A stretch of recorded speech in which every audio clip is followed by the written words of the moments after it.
There's something romantic about glass panes and wonder words. If glass panes had to be condensed into a single word that would explain how they made me feel, I think I'd use the word almost. Because glass panes keep you apart at airports and coffee shops. You're almost on the same flight as them, aren't you? But they're going away and you can't be with them, and you can almost taste how good that coffee is, but you're homeless and on the street, and frankly you can't afford it, but that's alright. I trusted my Wonderwall when they said they'd save me. When Noel Gallagher wrote Wonderwall in May '95, my mother was 2 months pregnant with me, and Kinshasa and Zaire was quarantined for its first Ebola outbreak, and Louisiana was flooded, and New Orleans couldn't withstand it anymore, and the world sank deeper and deeper into this quagmire of despair and apocalyptic rage. When Noel probably sat on his living room's floor, writing the song that keep me up all night 19 years later, thinking about all those things my mother never said to me, thinking about why I hated every nerve end in my body, thinking, were 20 insulin pills enough to reduce my blood into salt and water, thinking, how long before poetry could be reduced into that one single sentence? When would I be dead?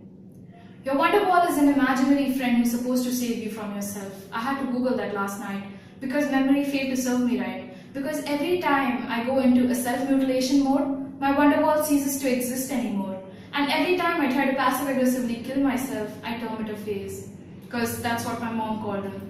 Phases, like my 12-year-old emo phase when all I wanted was black clothes and goth makeup. But how is trying to kill myself a phase, mother? How is doing a bang-up job at life, you so convincingly told me, constructed to hold all of me in, fit the Prozac and the Xanax next to the bipolar, and the depression goes in next to the social anxiety, and the silences that this family upheld made me believe that this wasn't a family anymore. This was a war zone. You and I were at a state of war, and my Wonderwall was a wall, and my rage was directed towards society for reducing me into the archetyped teenager. Sans the mac and cheese, because we didn't eat dinner. We ate silences, because what's more nourishing to a 14-year-old than closed doors and fitful crying on bathroom floors? So here are some of the things I wish my mother had said to me before I turned 19. Wash your makeup off before you go to bed, otherwise the mascara will paint itself on your face as you lie there crying, biting into your pillow, hoping nobody ever hears you. You don't deserve to look like a corpse when you wake up. Stand in the shower for an hour until the skin of your back begins to scar. Exfoliate, hydrate, moisturize.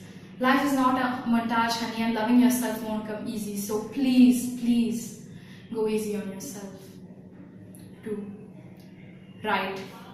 Write like you are the love child of Kurt Vonnegut and Sylvia Plath. Write as if every word you say matters. Write as if you are a propeller and this world is your bell jar. And make sure that you break the bell jar every single day, because bell jars are meant to hold vacuum and Victorian era watches, not girls with Medusa hair.